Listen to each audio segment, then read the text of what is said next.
Picture this. You're standing in the halls of a medieval palace, and the most powerful person on earth has just declared war on the ocean itself, ordering his soldiers to march into the waves and stab the water with their swords. Or imagine witnessing a king who believed he could fly, launching himself from castle towers with makeshift wings. These aren't scenes from a fantasy novel. These are real moments from history when the absolute power of monarchy collided with severe mental illness, creating some of the most bizarre and world-changing events humanity has ever witnessed. Before we dive into these incredible stories of madness and power, if you're fascinated by the darker corners of history that most people never hear about, make sure to hit that like button and subscribe for more content like this. And please drop a comment letting me know where you're watching from. I love connecting with viewers from around the globe who share this passion for uncovering history's most shocking truths. What you're about to discover isn't just a collection of strange royal anecdotes. These are stories about how mental illness, when combined with unlimited authority, literally reshaped nations, triggered wars, and altered the course of civilization itself. The decisions made by these troubled monarchs didn't just affect their courts. They sent ripple effects across continents and through centuries. Let's start with perhaps the most influential madman who ever wore a crown. King Charles VI of France didn't begin his reign as a lunatic. In fact, when he ascended to the throne in 1380 at just 11 years old, he showed remarkable promise. His early years were marked by military victories and diplomatic successes that earned him the nickname Charles the Well-Beloved. But by 1392, something had fundamentally broken inside the young king's mind. The first sign came during what should have been a routine military expedition. As Charles rode through a forest with his entourage, a mysterious figure emerged from the trees and grabbed his horse's bridle, shouting warnings about betrayal and enemies. The king, already stressed from months of political pressure, suffered what can only be described as a complete psychological break. What happened next changed the course of European history. Charles drew his sword and began attacking his own men, convinced they were demons sent to destroy him. He killed 4 knights before his companions could restrain him, and when the episode ended, the king had no memory of what had occurred. This wasn't just a moment of temporary madness, it was the beginning of a 30-year nightmare that would plunge France into chaos. Charles's condition manifested in ways that seem almost impossible to believe. During his worst episodes, he would forget his own name, refused to recognize his wife and children, and become convinced that he was made of glass.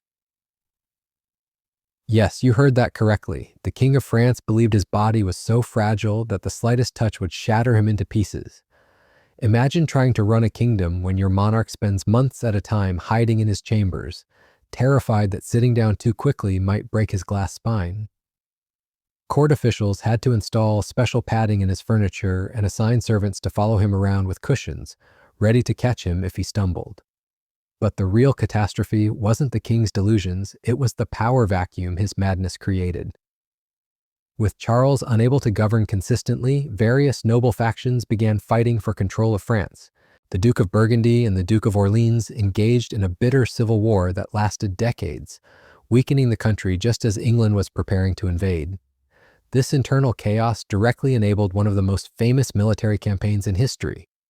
When Henry V of England decided to press his claim to the French throne, he found a nation too divided and distracted to mount an effective defense. The result was the Battle of Agincourt in 1415, where a small English force decimated the French army and established English dominance over much of France. Charles's madness didn't just change military history, it transformed the entire political structure of medieval Europe. The weakness of the French monarchy during his reign allowed regional nobles to accumulate unprecedented power, setting the stage for centuries of feudal conflict that would only end with the rise of absolute monarchy under Louis XIV. Moving forward in time, we encounter another monarch whose mental state reshaped an entire continent. King Ludwig II of Bavaria, known as the Mad King Ludwig, ruled from 1864 to 1886 and managed to bankrupt one of Germany's wealthiest kingdoms through his obsession with building fantasy castles. Ludwig wasn't born mad, but he was certainly born different. As a child, he showed little interest in statecraft or military affairs, preferring to spend hours reading fairy tales and designing elaborate architectural plans. When he became king at 19, his subjects expected him to mature into his responsibilities. Instead, his eccentricities only intensified. The young king became obsessed with the composer Richard Wagner, spending enormous sums to fund his operas and building him a private theater.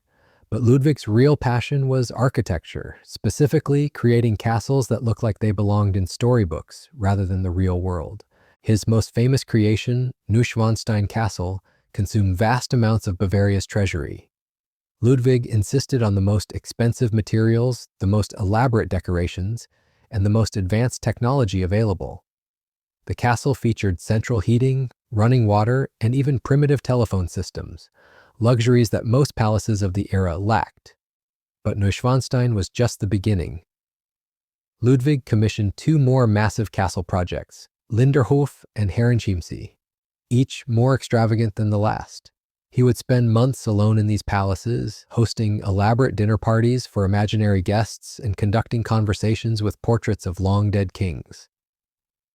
The financial impact was catastrophic. Bavaria, once one of the richest German states, found itself drowning in debt. The king's ministers repeatedly tried to convince him to reduce spending, but Ludwig would fly into rages at any suggestion of limiting his architectural dreams. By 1886, the Bavarian government had reached its breaking point. A group of psychiatrists, none of whom had ever examined the king personally, declared Ludwig mentally incompetent. The official diagnosis was used to justify his removal from power, but the timing was suspiciously convenient for politicians who wanted to stop his spending. 3 days after being declared insane, Ludwig was found dead in Lake Starnberg under mysterious circumstances. The official cause was suicide by drowning, but many historians believe he was murdered to prevent him from regaining his throne. Ludwig's madness had consequences far beyond Bavaria's borders. His financial mismanagement weakened one of the key German states, just as Otto von Bismarck was working to unify Germany under Prussian leadership. The chaos in Bavaria made it easier for Prussia to dominate the unification process, ultimately leading to the creation of the German Empire that would play such a crucial role in both world wars. Perhaps most significantly, these mad kings demonstrated how individual psychology could impact millions of lives in an era of absolute monarchy.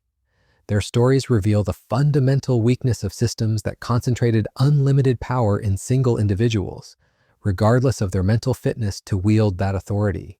The legacy of these insane monarchs extends far beyond their immediate reigns. Charles VI's madness contributed to the 100 Years' War between England and France, a conflict that shaped medieval Europe and established many of the national boundaries we recognize today. Ludwig's financial recklessness weakened German regionalism and accelerated Prussian dominance, setting the stage for the militaristic German state that would dominate European politics for the next century. Their stories also highlight how mental illness was understood and treated in different historical periods. Medieval France had no concept of psychological therapy or medication. Charles's condition was often attributed to divine punishment or demonic possession. By the 19th century, psychiatry existed as a medical discipline, but it was still primitive enough that Ludwig could be declared insane by doctors who had never met him. These mad kings changed history not through brilliant strategy or military genius, but through the chaos their mental illness created in the political systems they inherited. Their reigns demonstrate that in monarchical systems, the personal truly was political in the most literal sense possible. The next time you visit one of Ludwig's fairy tale castles or read about the 100 Years' War, remember that these monuments and conflicts exist because mentally ill individuals once held absolute power over millions of people. Their madness became our history, proving that sometimes the most irrational minds can have the most rational consequences for the course of human civilization.